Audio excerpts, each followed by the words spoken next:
Hello students, मैं राजकुमार सैनी आप सभी बच्चों का अपने YouTube channel RK. Math class Mandawa पर हार्दिक स्वागत और अभिनंदन करता हूं। प्यारे बच्चों, हमने प्रश्नावली जो 4 की है यानी linear equation of two variable उसको स्टार्ट कर रखा था और उसमें मैंने आपको कल लगभग क्वेश्चन करवा दिए थे। अब आज जो कुछ क्वेश्चन बचे हैं एक दो और उनके बारे में बात करेंगे। इससे पहले कुछ बच्चे थे जिन्होंने मेरे को कमेंट बॉक्स में लिख के कुछ प्रश्नों के उत्तर जानने के प्रयास किए हैं जो आपकी 3 की प्रश्नावली से संबंधित है। तो देखो, उसी श्रृंखला में जो 3 की मिसलेनियस है उसमें 19 के का जो पहला पार्ट है उसमें पूछा था उसने कि जो 1/x माइनस 2 है इक्वल में 3, इस इक्वेशन को आपको सोल्व करके बताना है। तो देखिए, इसको हम सोल्व कैसे करेंगे। सबसे पहले आपने इन दोनों का लिया एलसीएम जो आ रहा है x इंटू एक्स माइनस 2। यहाँ x माइनस 2 आएगा माइनस यहाँ आ जाएगा x, क्योंकि जब इसका डिवाइड किया तो ये हट गया और ये बचा यहाँ पर आ गया। अब ये कटा और ये यहाँ पर आ गया x। उधर मेरे पास आ रहा है कितना 3 आ रहा है। अब इसके बाद में x और x से कैंसिल, -2 अपॉन ये आ गया x स्क्वायर माइनस का 2x, उधर आ रहा है 3/1। अब जब आप इन दोनों को बीसीएम यानी बाई क्रॉस मल्टीप्लाई कराओगे तो आपके पास आएगा 3x स्क्वायर माइनस का 6x, उधर आ रहा है माइनस का 2। अब आपको करना क्या है, ये सारी वैल्यू इधर एक तरफ लेके आनी है। 3x square minus 6x plus 2 equal 0। तो ये आपने भी क्या बना लिया, एक क्वाड्रेटिक इक्वेशन। अब इसका देखो सॉल्यूशन कैसे निकालना है। तो यहाँ पर आप क्या करेंगे, a का मान तो हो गया मेरे पास 3, b का -6 और c का 2। क्योंकि ये सवाल आपका है, ये फैक्टराइजेशन मेथड से सोल्व नहीं हो सकता। इसको आप किस मेथड से सोल्व करोगे, इसको आप जो क्वाड्रेटिक फॉर्मूला है या श्रीधराचार्य फॉर्मूला है उसी से आपको क्या करना है, सोल्व करना है। तो आप लिखोगे बाई क्वाड्रेटिक फॉर्मूला,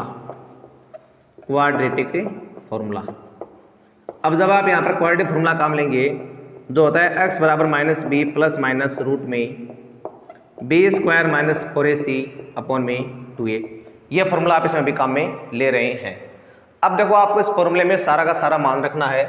तो मेरे पास क्या आएगा, x बराबर माइनस, अब यहाँ देखो b की जगह मान आपका -6 है ना, तो ये बन गया +6, फिर प्लस माइनस -6 का स्क्वायर माइनस 4 इंटू 4ac का मतलब 3 और c का आ रहा है 2 अपॉन में क्या आ रहा है मेरे पास 2 इंटू a, और a की वैल्यू मेरे पास कितनी है 3 है।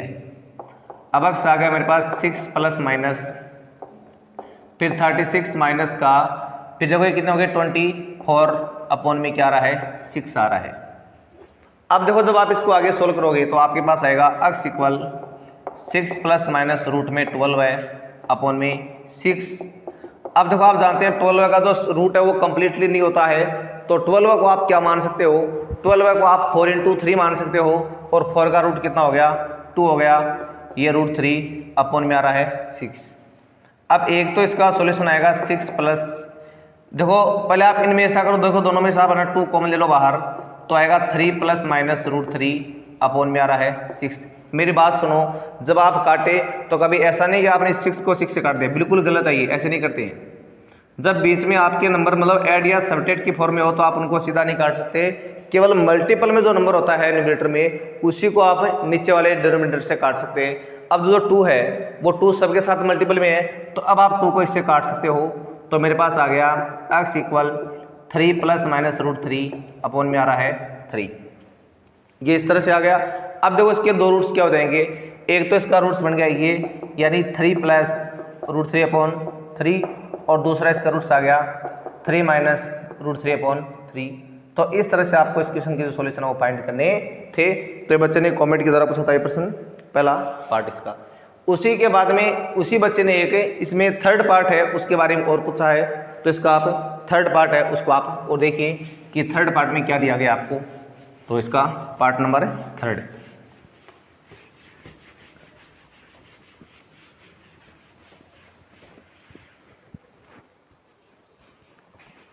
तो देखो, थर्ड पार्ट में है, इसमें आ रहा है मेरे पास कितना, यानी x माइनस 1/x इक्वल 3। अब देखो एक अभी जैसे मान लो आप वीडियो देख रहे हो, तो वीडियो में अगर मान लो आपको अक्सर स्पष्ट नज़र नहीं आ रहे हैं, तो देखो इसमें आपका जो वीडियो देखते हो उसके अंदर आप मतलब जो उसको सेट करोगे वीडियो को क्वालिटी, तो देखो उसमें क्वालिटी में आपको 4 ऑप्शन मिलेंगे। उसमें आपका एक 480 पिक्सल का ऑप्शन होता है, तो आप वीडियो को 480 पिक्सल की क्वालिटी में देखोगे तो आपको बिल्कुल स्पष्ट नजर आएगा। तो ये आप वहाँ पर जो वीडियो देख रहे हो उस वीडियो की क्वालिटी को आप सेट कर सकते हो, और 480 पिक्सल की क्वालिटी में आपको जो भी वीडियो आप देख रहे हैं बिल्कुल आपको वो साफ साफ और स्पष्ट नजर आएगा कि क्या लिखा हुआ है। तो जिन बच्चों ने 480 पिक्सल उसकी क्वालिटी को सेट नहीं कर रखा है वीडियो की, तो उसको हो सकता है कि ये वीडियो स्पष्ट नजर ना आए, तो आप उसको थोड़ा सा वहाँ से सेट कर लीजिए।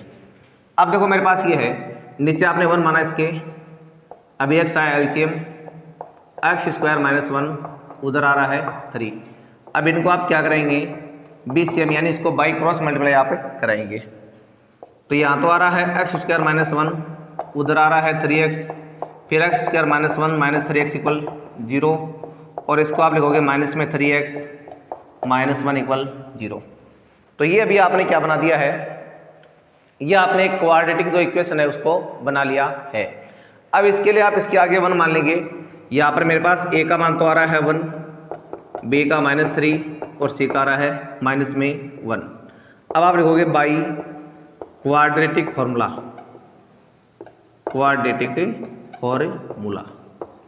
जब आप क्वाड्रेटिक फॉर्मूला काम लेंगे तो x बराबर आएगा -b प्लस माइनस रूट में b square minus 4ac upon में 2a।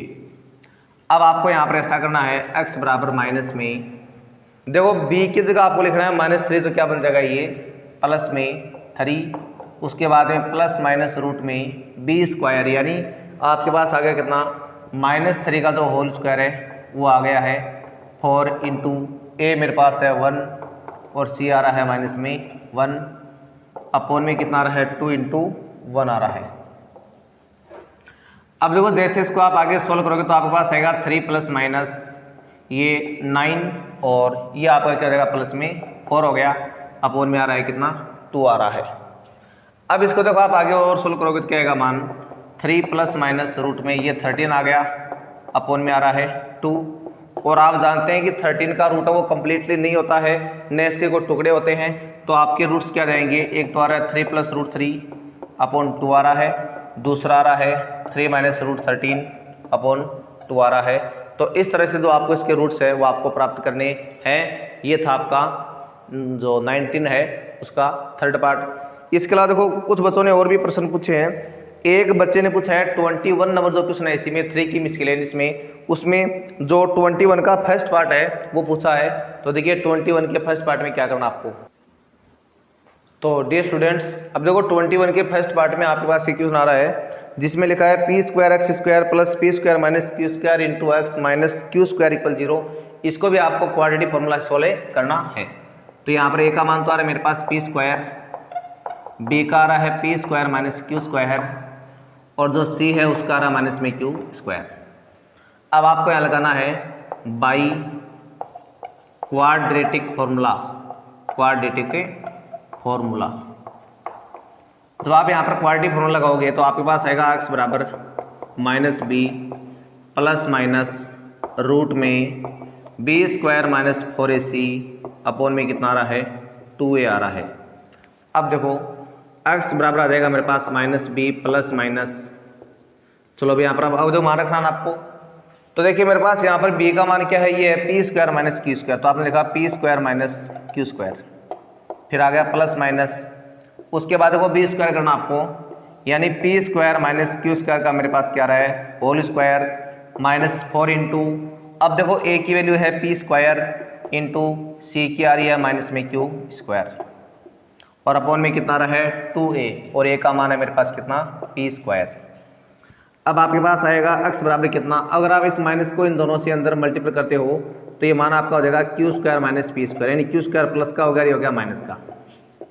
अब देखो यहाँ रूट वाला मान आपके पास क्या रहा है, इसका जब आप होल स्क्वायर करते हैं तो मान आएगा p की पावर 4 q की power 4 minus 2p square q square, और ये मेरे पास कितना आ रहा है प्लस में 4p स्क्वायर q स्क्वायर, और अपॉन में कितना आ रहा है 2p स्क्वायर। तो ये आपने इस तरह से मान लिख दिया है। इसके बाद आप इसको आगे देखिए और थोड़ा कैसे करना है इसको। तो देखो जैसे आप इसको आगे सोल्व करोगे तो आपके पास ये आएगा, यहाँ तो आ रहा है मेरे पास x इक्वल और यहाँ पर आ रहा है Q square minus p square फिर प्लस माइनस। अब देखो रूट के अंदर आपको क्या वैल्यू प्राप्त हो रही है। यहाँ देखो p की पावर 4 पड़ी है पहले से, प्लस q की पावर 4 भी सेम आ रही है। अब यहाँ देखो माइनस का 2p square Q square plus का 4p स्क्वायर क्यू स्क्वायर, तो यहाँ पे क्या बचेगा प्लस का 2p स्क्वायर क्यू स्क्वायर और अपोन में क्या आएगा 2p स्क्वायर। अब इसको सोल्व करने पर आएगा q square minus p square, यह तो आ रहा है सेम, और प्लस माइनस यहाँ पर आप इसको क्या लिखेंगे P square plus Q square का होल स्क्वायर अपोन में कितना आ रहा है 2p स्क्वायर। ऐसा लिख दिया आपने इसको। अब देखो इसको आप आगे और सोल्व करोगे तो क्या लिखोगे आप, ये तो आ रहा है मेरे पास कितना Q square minus p square plus minus, जब किसी भी नंबर का होल स्क्वायर का रूट हो तो उसका होल स्क्वायर हट जाता है रूट लेने पर, और मेरे पास आ रहा है P square plus Q square और अपोन में क्या आ रहा है 2p स्क्वायर। अब देखो इसके आपको दो रूट्स प्राप्त करने हैं। पहले मैं लिखूंगा taking positive sign, taking positive sign.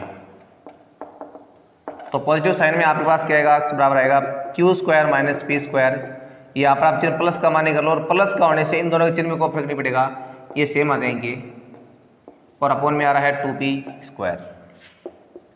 अब x का मान देखो मेरे पास क्या आएगा, ये दोनों हो गए कैंसिल, ऊपर आ रहा है 2q स्क्वायर अपोन में आ रहा है 2p स्क्वायर, इन्हें कट कर लो, x आ रहा है मेरे पास q square upon p square. ये आपने किसकी वैल्यू प्राप्त कर ली है, इसकी जो वैल्यू आपने वो प्राप्त कर ली है। अब एक बार लिखना आपको taking negative sign, taking negative sign, और जब आप नेगेटिव साइन लेंगे तो आपके पास क्या आएगी, नेगेटिव साइन लेने का मतलब आपके पास ये कंडीशन हो जाएगी अब, यानी आपको लिखना है x बराबर Q square minus p square और माइनस में P square plus Q square upon में कितना आ रहा है 2p स्क्वायर। अब देखो जैसे आप इसका ब्रैकेट यहाँ पर उठाने वाले हैं तो ये दोनों माइनस के हो गए, माइनस का P square minus Q square upon में आ रहा है 2p स्क्वायर, ये दोनों हो गए कैंसिल आउट। अब x बराबर आ रहा है मेरे पास कितना माइनस का 2p स्क्वायर और प्लस में यहाँ पर क्या आ रहा है मेरे पास 2p स्क्वायर आ रहा है। तो अब देखो इसको सोल्व करने पर आपके पास क्या देगा, तो देखो जब आप इसको सोल्व करोगे तो आपका देखो यहाँ पर पी स्क्वायर से पी स्क्वायर कट हो गया सीधा, और इसका डिवाइड करने पर मान आ गया कितना माइनस का 1। एक तो रूट्स आपके पास ये आ गया है और दूसरा आपके पास क्या आ गया है, ये रूट्स आ गया है। तो ये आपको इसके दो रूट्स वो प्राप्त करने थे। ये भी एक बच्चे ने मेरे को कमेंट बॉक्स के द्वारा सवाल को पूछा था। अब आप देखो आगे नेक्स्ट हम बात कर रहे हैं। एक देखो प्रश्न बच्चे ने एक और पूछा था जो था 3.4 का क्वेश्चन था, और 3.4 में देखो जो आपका क्वेश्चन नंबर 2 था उस 2 का मेरे से थर्ड पार्ट है वो बच्चे ने पूछा था। तो देखिए थर्ड पार्ट इसका 3.4 का 2 का थर्ड पार्ट है। तो देखो जो 3.4 है उसमें 2 के में एक थर्ड पार्ट है, उसको आप और देखिए, इसको भी आपको क्वाड्रेटिक फॉर्मूला से सोल्व करना है। तो नीचे आपने इसके वन माना, यहाँ पर x आ रहा है एलसीएम x स्क्वायर प्लस 1 और उधर मेरे पास क्या आ रहा है 3। अब इनको देखो पहले आप क्या करेंगे, इनको बीसीएम कराएंगे तो आपके पास क्या आएगा x स्क्वायर प्लस 1 इक्वल आ रहा है मेरे पास कितना 3x, और अब x square minus 3x plus 1 equal आ रहा है मेरे पास कितना 0। ये हो गई एक क्वाड्रेटिक इक्वेशन। अब इसके आगे आप 1 मान लो तो मेरे पास a तो हो गया 1, b माइनस 3 c1, और आपने लगा दिया by quadratic formula, by quadratic formula. और जब आप इसमें क्वाड्रेटिक फॉर्मूला लगाओगे तो x आएगा minus b plus minus root में b square minus 4ac upon में 2a। अब देखो इसमें आपको क्या करना है, सारा जो वैल्यू है उसको आपको यहाँ रखना है। तो मेरे पास आएगा x इक्वल माइनस, अब देखो b की जगह आपका मान खुद का माइनस तो क्या हो जाएगा, ये प्लस हो गया 3 फिर प्लस माइनस, उसके बाद देखो रूट में आ रहा है कितना b स्क्वायर यानी माइनस 3 का हो गया स्क्वायर, फिर माइनस में 4 इंटू ए मेरे पास आ रहा है कितना 1 और सी आ रहा है 1 अपॉन में क्या आ रहा है मेरे पास 2a यानी 2 इंटू 1 आ रहा है। तो अक्स आएगा 3 प्लस माइनस 9 माइनस 4 अपॉन में आ रहा है 2। तो अब अक्स मेरे पास कितना आ गया है 3 प्लस माइनस रूट में 5 अपॉन में 2। और आप जानते हैं जो रूट 5 होता है उसकी वैल्यू सोल्व हो नहीं सकती है, तो आप उसको जो का त्यों रखेंगे। तो अक्स की वैल्यू मेरे पास एक तो आएगी 3 प्लस रूट 5 अपॉन 2 आएगी और दूसरी आएगी 3 माइनस रूट 5 अपॉन 2। ये आपने इसके क्या प्राप्त कर लिए हैं, जो रिक्वायर्ड रूट्स हैं वो आपने प्राप्त कर लिए हैं। तो अभी मैंने आपको ये तो क्या बताए हैं वे क्वेश्चन जिनको कुछ बच्चों ने मेरे को कमेंट बॉक्स के द्वारा पूछा था कि इनको आप दोबारा से करवाइए, ठीक है ना। अब हम बात कर रहे हैं किसकी, जो हमारी 4 की प्रश्नावली को चल रही थी उसके सामने वापस फिर से बात कर रहे हैं। तो देखो 4 की में लगभग तो आपके वैसे सारे सवाल हो गए हैं, आपको आने भी लग रहे हैं। और अब देखो इनमें आपको मैं एक सवाल तो देखो मेरे को थोड़ा सा अलग लगा कि शायद वो आप पूछ सकते हो, तो वो सवाल आपका है इसमें, जैसे 10वां पार्ट है 4 की मिसलेनियस में। तो 4 की मिसलेनियस में आप क्वेश्चन नंबर जो 10 है उसको देखिए, उसको कैसे करना है। बाकी आप सारे खुद कर सकते हो, उनमें आपको किसी प्रकार की कोई दिक्कतें नहीं आएगी। तो देखो आप क्वेश्चन नंबर 10 एक्सरसाइज 4 मिसलेनियस में, और उसके बाद में जो अपना नेक्स्ट टॉपिक है वो हम कल स्टार्ट करेंगे। आज हम बस यहीं तक पढ़ेंगे। और देखो आप इसमें क्वेश्चन नंबर 10 को देखिए आप देखो 10 के में क्या रहा आपके पास 3 इक्वेशन आ रही है। एक तो देखो पहली इक्वेशन तो आपके पास क्या है यहाँ पर ये लिखी हुई है कितनी 4x plus 3y equal a, ये तो फर्स्ट लिखी हुई है। और दूसरी आ रही है x प्लस 3y इक्वल 6, और जो थर्ड है वो है 2x माइनस 3y इक्वल 12 है। अब आपसे यहाँ पर क्या पूछा है, आपसे इन दोनों की इक्वेशनों का पहले तो एक तो सॉल्यूशन पूछा है, और सॉल्यूशन निकालने के बाद में a की वैल्यू आपसे पूछी गई है। तो देखिए इस सवाल को हम कैसे सॉल्व करेंगे। सबसे पहले आप ऐसा करो, जो a वाली वैल्यू है उसकी बात हम बाद में करेंगे, पहले आपको इन दोनों को क्या निकालना है सॉल्यूशन। तो आप लिखोगे x प्लस 3y इक्वल 6, इसको आपने इक्वेशन फर्स्ट मान लिया है। और जो 2x माइनस 3y इक्वल 12 है उसको आपने क्या मान लिया इक्वेशन नंबर 2। और जो 4x plus 3y equal a है उसको आपने मान लिया इक्वेशन नंबर 3। ये 3 इक्वेशन पहले आपने इस तरह से मान ली है। अब a फाइंड करने से पहले हमें क्या करना पड़ेगा, इक्वेशन फर्स्ट और सेकंड दोनों को ग्राफिकल मेथड से सॉल्व करना पड़ेगा।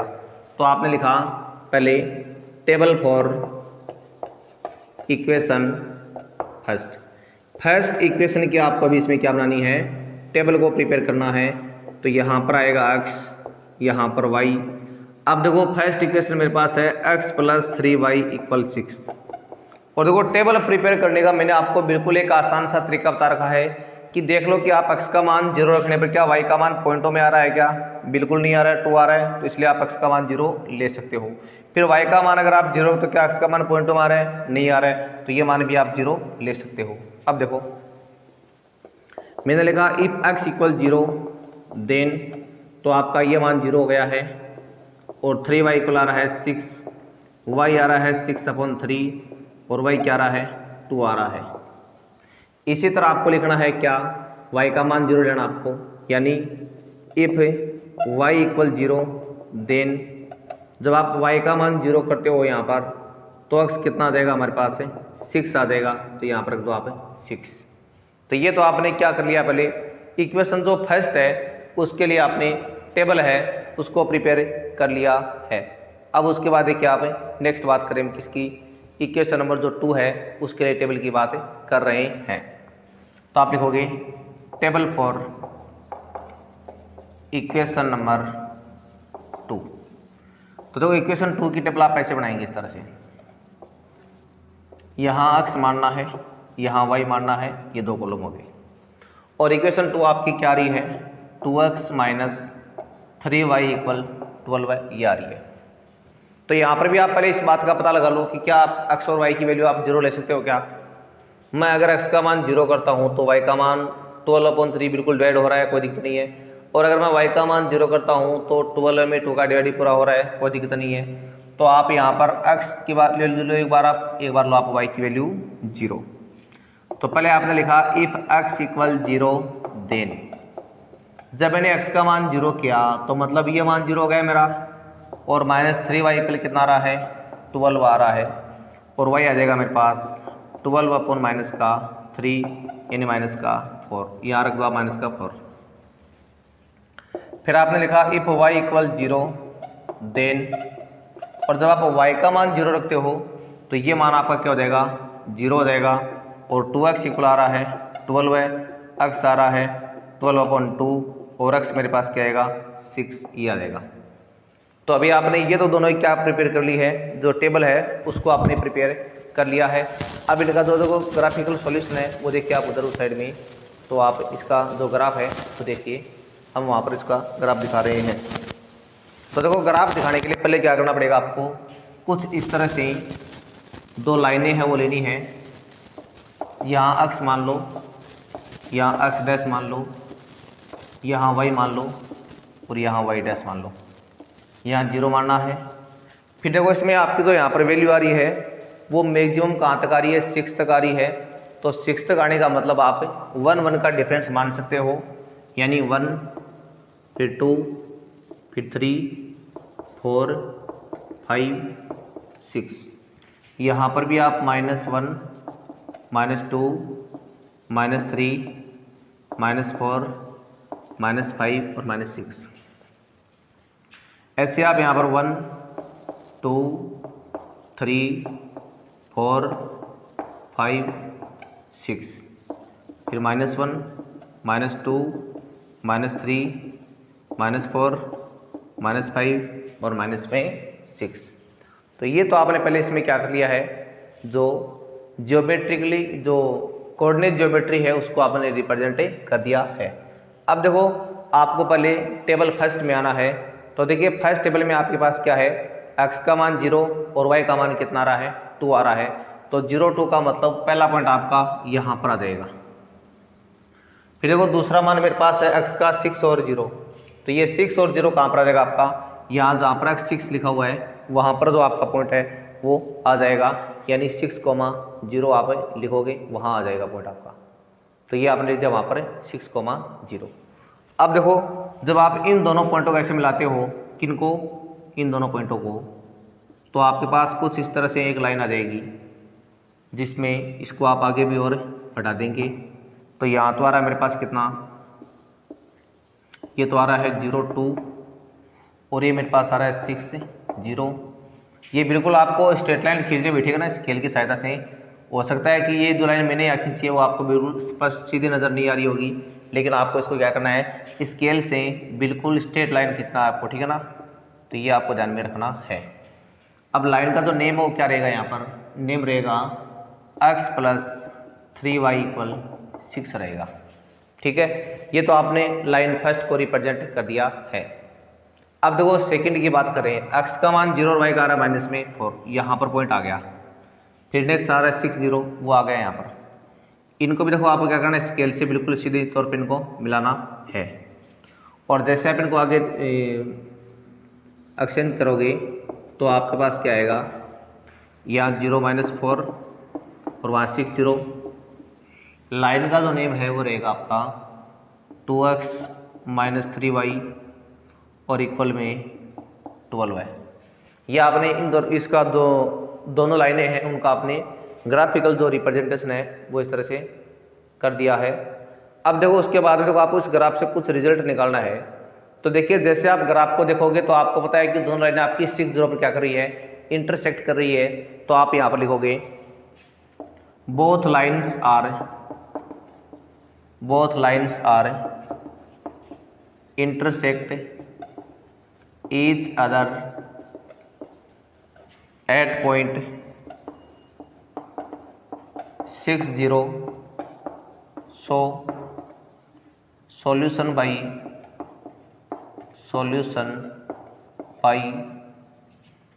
ग्राफिकल मेथड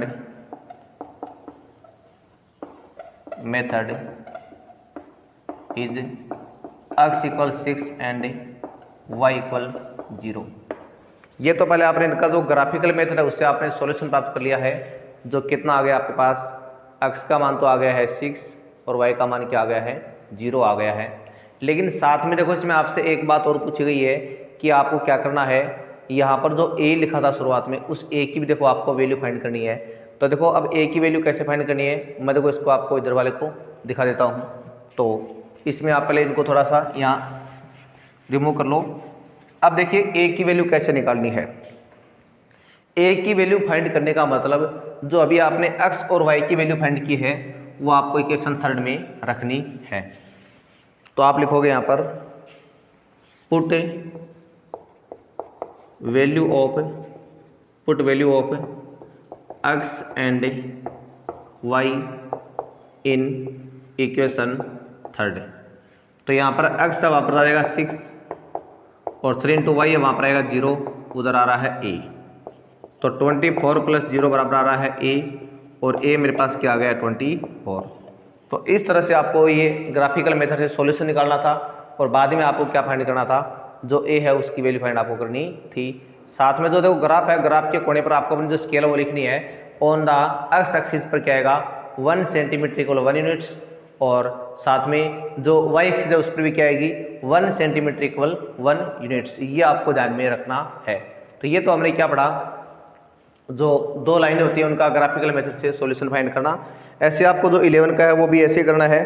साथ में जो दो लाइन आपकी y को जहाँ काटती है उन पॉइंटों के कोऑर्डिनेट भी आपको लिखने हैं। तो ये इसके साथ ही आपका जो चैप्टर नंबर 4 है linear equation of two variable, ये आपका कंप्लीट होता है। अब इसके अलावा जो फर्स्ट टॉपिक है उसका अध्ययन हम कल करेंगे।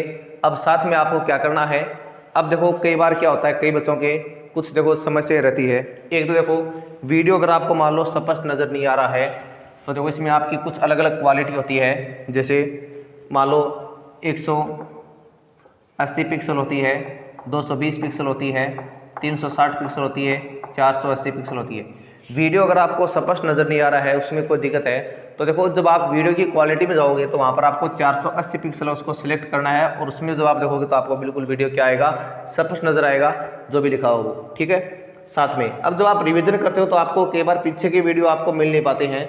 तो पीछे की वीडियो देखने के लिए जब आप इसकी प्ले लिस्ट देखो, यहाँ पर आपको चैनल में 2 प्रकार की प्ले लिस्ट मिलेंगी। एक में 10th क्लास के वीडियो मिलेंगे, एक में आपको 12th क्लास के वीडियो मिलेंगे। जब आप 10th क्लास वालों को सिलेक्ट करोगे तो आपके पास सारे 10th क्लास के वीडियो है वो आपके सामने आ जाएंगे, और उनमें जो टॉपिक है उसके मतलब प्रत्येक, जैसे मान लो 3 का टॉपिक आपका, तो टॉपिक 3 के आपको पार्ट फर्स्ट मिलेगा लिखा हुआ, फिर पार्ट 2 लिखा हुआ मिलेगा, और देखो प्रत्येक पार्ट आपको 2 नजर आएंगे। पार्ट 1 भी 2 होगा, पार्ट 2 भी 2 होगा, पार्ट 3 भी 2 होगा। तो वो इसलिए क्योंकि एक वीडियो आपका इंग्लिश मीडियम के लिए है, एक वीडियो आपका हिंदी मीडियम के लिए है। और उनकी पहचान कैसे करनी है, आप वीडियो को प्ले करके देख लेना कि आपका वीडियो इंग्लिश मीडियम का है या हिंदी मीडियम का। तो जो आपकी मीडियम का है उसको आप चला के वहाँ पर देख सकते हैं, ठीक है। एक बात ये होगी। दूसरी बात, अभी तक देखो जिन बच्चों ने चैनल को सब्सक्राइब नहीं कर रखा, देखो आप जहाँ वीडियो देख रहे हैं आप इसके, तो देखो बिल्कुल आपको यहाँ इसके स्पेस में नीचे यहाँ पर आपको सब्सक्राइबर नाम लिखा हुआ नजर आ रहा होगा लाल अक्षरों में। तो उसको पहले क्या करना, आपको प्रेस करना है ताकि चैनल क्या हो जाए आपका ये सब्सक्राइब हो जाए। और देखो साथ में आपको फिर बाद में सब्सक्राइब करने के बाद में यहाँ देखो आपको बेल आइकन बना हुआ नजर आएगा घंटे के समान आकृति, तो उसको भी आप साथ में प्रेस कर देंगे। तो उससे फ़ायदा ये होगा, जब आप बेल आइकन को प्रेस करते हैं तो उससे फ़ायदा ये होता है कि जब भी नया वीडियो अपलोड होता है तुरंत उसका नोटिफिकेशन आपके फ़ोन में पहुंच जाता है कि इस यानी 10th क्लास का आपके लिए नए वीडियो आ गया है, 12th क्लास का आपके पास क्या आ गया, नए वीडियो आ गया, तो आप उसको देख सकते हैं, ठीक है ना। तो ये जो बेल आइकन वाला काम है वो बहुत सारे बच्चों ने नहीं कर रखा, तो आप से मैं कहना चाहूँगा कि आप सब्सक्राइब करने के साथ साथ बेल आइकन को भी ज़रूर से प्रेस करें ताकि आपको नए वीडियो का नोटिफिकेशन आपको समय पर मिल सके। और जिन बच्चों ने चैनल को अभी सब्सक्राइब नहीं किया है वो इसको सब्सक्राइब अवश्य कर लें ताकि आपको जो आगे अभी और भी टॉपिक हैं, जियोमेट्री वगैरह के हैं, वैदिक मैथमेटिक्स के, वो सारे टॉपिक आपको पढ़ने को मिले। तो मैं उम्मीद करता हूँ कि आप मेरी बात को मानोगे और चैनल को लाइक और सब्सक्राइब अवश्य करोगे। साथ में जितने भी आपके जो साथी है उनको इस बात के लिए प्रेरित करोगे कि जो 10th की मैथ्स की क्लास है वो चल रही है, आप उसको अधिक से अधिक देखें ताकि सभी बच्चों का इसमें फ़ायदा है वो हो सके। तो आज के लिए बस इतना ही। नमस्कार, धन्यवाद।